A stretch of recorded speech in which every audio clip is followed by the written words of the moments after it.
Se lo preguntamos a Carlos Medina, médico infectólogo de Clínicas AUNA. Doctor Medina, muy buenos días.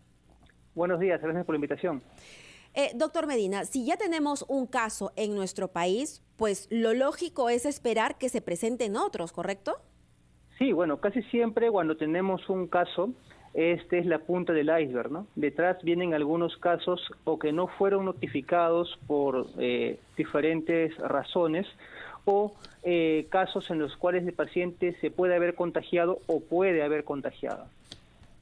Y si hacemos el símil con otros países, ¿cómo es que este virus se diseminó? ¿Se quedó en ciudades, digamos que en diferentes puntos geográficos de un país? Explíquenos, por favor, para saber qué podemos esperar del desarrollo de este virus.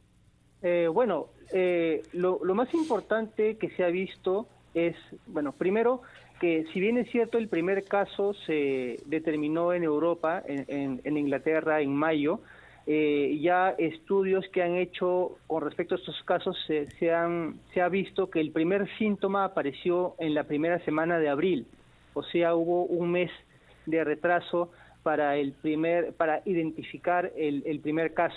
Eso llama de que pues era una enfermedad que obviamente no se pensaba cuando empezó a aparecer. En la transmisión que habitualmente se conocía en este virus, que era una zoonosis, o sea, una transmisión de animal a persona, ahora se está viendo que es principalmente de persona a persona por contacto estrecho y empieza a aparecer en zonas que no son tan expuestas, por eso que se empieza a ver principalmente en zonas cercanas al área genital, que es principalmente una zona de contacto estrecho cuando se practican ciertas actividades, como la actividad sexual, ¿no? Y se ha empezado a ver justamente en población con actividad sexual, digamos, más intensa, que es donde se empieza a ver más contacto entre lesiones y una piel sana, que es lo que genera el contagio. ¿Podría ser más explícito, por favor, sobre las fuentes de contagio? Porque la gente tiene miedo. El nombre es muy feo, ¿no? Viruela del mono, y estamos bajo el impacto de lo que pasó con el COVID. Y no hay que confundir entre los mecanismos de contagio del COVID y la viruela. Por eso le pido que sea claro para explicarnos cuáles son las fuentes de contagio posibles de la llamada viruela del mono.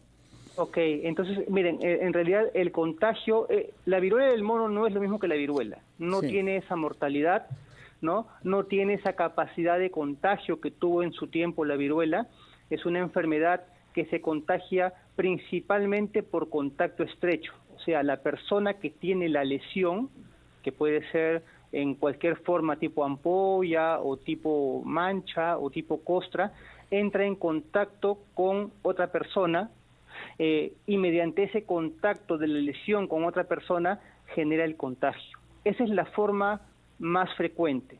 Existen otras formas, como puede ser por vía respiratoria, a través de gotas respiratorias que puede emitir la persona, y pues este contexto es mucho más errático, es mucho más difícil, pero puede dar. Gotas quiere decir estar muy cerca de alguien y en buena cuenta recibir las gotas que expulsa por la nariz o por la boca. Sí. Estamos hablando prácticamente de un contacto amoroso, ¿no?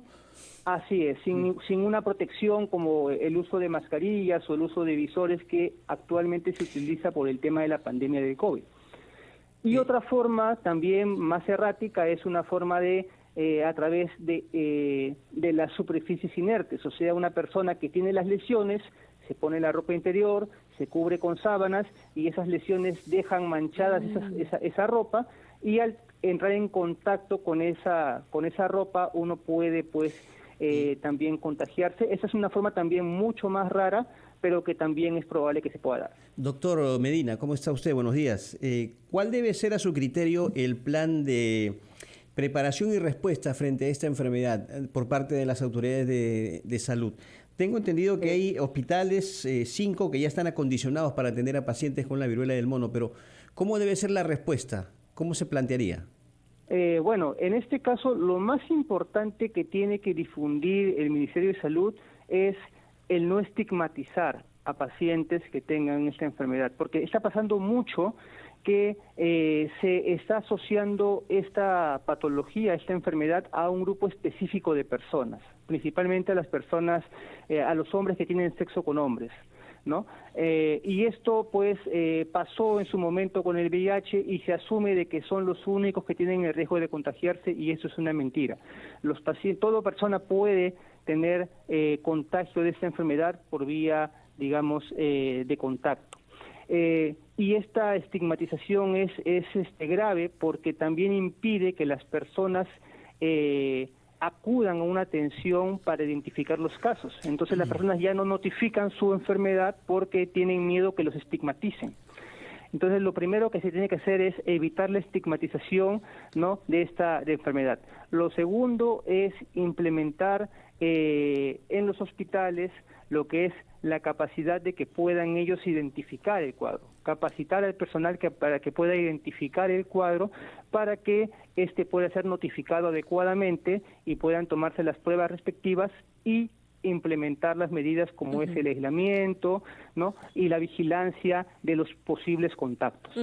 Doctor Medina, por otro lado también se ha oficializado que hemos ingresado a la cuarta ola. ¿Cuáles podrían ser las proyecciones en términos de tiempo? Porque muchos nos preguntamos finalmente cuándo es que esta pandemia se convertirá en una endemia, es decir, en una infección como por ejemplo lo es la influenza, y por lo que debemos también vacunarnos todos los años. Le pido por favor me responda tras escuchar el gran resumen de la hora. Son las 8:59. Regresamos. Estamos en ampliación de noticias. Hemos entrado entonces a la cuarta ola de la COVID-19 y sobre eso estamos conversando con Carlos Medina, médico infectólogo de Clínicas AUNA. Pero antes vamos a enlazarnos con Mariano Calvera, que nos tiene información al respecto. Mariano, adelante. Buenos días. Hola Mabel, ¿cómo estás? Buenos días compañeros, directo en directo. Así es, el ministro de Salud ha anunciado ya el inicio de la cuarta ola. Esto a propósito de las últimas cifras que han registrado la autoridad sanitaria y también Salud. En esta última semana epidemiológica, más de 10.000 nuevos casos de COVID-19 se han registrado a nivel nacional. Lima, obviamente, por la población y las diversas conductas que se tienen en algunos de sus distritos, es la región con mayor número de contagios en esta última semana epidemiológica. Vamos a escuchar al respecto al vocero de Salud, Tommy Villanueva, quien nos detalla acerca de cuáles son en este momento las principales regiones del país donde se han registrado este aumento de casos. Sí, por la cantidad de población y la diversidad de comportamiento que tenemos en Lima, hemos evidenciado la mayor cantidad de crecimiento, juntamente con Arequipa, que es el otro departamento importante. También le sigue Ancash, Cusco, Junín, ¿no?, Callao, Moquegua, La Libertad, Piura. Tenemos en ocupación de camas hospitalizados y en camas UCI, según reporte hasta el día de ayer, aproximadamente el 20% de nuestras camas UCI, hospitalización y UCI, están recién ocupadas. O sea, tenemos un 80% disponible. Por ejemplo, en esta última semana epidemiológica, los nuevos casos que han aparecido en Lima, por ejemplo, son 4.882 y 750 nuevos contagios en Arequipa, que son las dos regiones que han presentado esta mayor cifra de nuevos contagios. En Lima Metropolitana, con eso termino, compañeros, los distritos donde se han registrado los mayores contagios esta última semana epidemiológica, es Surco, Miraflores, La Molina, San Borja, Jesús María, Magdalena del Mar, Surquillo y San Juan del Lurigancho. Si bien es cierto, de esta cifra de 10.000 nuevos contagios, menos del 5% han llegado a ser hospitalizados, la autoridad sanitaria le pide a la población reforzar las medidas de protección personal, las medidas sanitarias, desinfección de manos, el uso correcto de las mascarillas. Asimismo, nos han indicado que hasta el momento la variante predominante continúa siendo Omicron. Compañeros, directo en directo, RPP Noticias. Muchas gracias, Mariano. Regresamos entonces con Carlos Medina, médico infectólogo. Yo le había consultado, doctor Medina, qué podemos esperar de esta cuarta ola en términos de tiempo y si finalmente se podría proyectar que ingresamos a una endemia. Esto significa que la COVID-19 se convierte en una infección tal como lo es la influenza, por la cual también nos tenemos que vacunar anualmente. Bueno, en este momento es muy difícil poder predecir en qué momento entraremos en endemia, porque todavía no hemos predicho adecuadamente cuál es la dinámica del virus. Esto quiere decir, Por ejemplo, con influenza, nosotros sabemos que nuevas variantes van a ir apareciendo año a año y eso nos permite poder implementar vacunas año a año para poder disminuir el contagio. Con Omicron no pasa eso, o en ese caso con SARS-CoV-2 no pasa eso, porque las mutaciones que se han ido dando y las variantes que han ido apareciendo no han seguido un ciclo regular, no ha derivado una de otra. Por ejemplo, Delta no derivó de Alfa y Omicron no derivó de Delta. No sabemos si es que este virus va a seguir mutando y va a seguir haciendo, digamos, sublinajes de Omicron, o si va a aparecer una mutación en alguna parte del mundo completamente diferente a Omicron con otro mecanismo y que sea esta más virulenta o menos virulenta. No lo sabemos aún. Ahora lo que nos queda básicamente es vigilar tanto a nivel genómico del virus, tanto a nivel poblacional, para poder ir identificando qué variantes van apareciendo. Y doctor Medina, sobre las características, evidentemente, gracias a Dios no tendremos la misma ola que tuvimos en la segunda, donde fue terrible, pero ¿en cuánto tiempo estima usted que se llegue a un pico? Y si en este momento estamos a nivel de infraestructura hospitalaria mucho más preparados para una situación así. Hay diferentes modelos matemáticos que se han hecho para poder ver en qué momento aparecerá el pico de esta ola. Algunos lo predicen entre la tercera y cuarta semana de julio, ¿no? Con picos variables, dependiendo qué tanto se implementen medidas, qué tanto esté vacunada la población. Esta variante que está entrando, que si bien es cierto, Omicron es, digamos, la variante predominante, pero Omicron tiene varios sublinajes. El sublinaje que causó Omicron en la tercera ola en nuestro país, si bien es cierto, se comentó o se dijo de que tuvo una menor tasa de mortalidad, pero fue cuando disgregamos las edades, la mortalidad que se vio en 70, 80 años fue abrumadora. O sea, mató un montón de personas adultas mayores.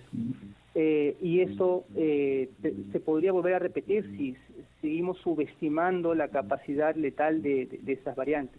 Lo otro es de que Omicron ha hecho sublinajes como las que han aparecido ahora, que es la BA2.12, que es la BA4, la BA5, que han causado... Además, doctor, ya la vacunación ha hecho pues que la población esté mucho más protegida. Doctor Carlos Medina, médico infectólogo de Clínica Saúna, muchas gracias por su participación esta mañana en Ampliación de Noticias. Ha sido usted muy amable.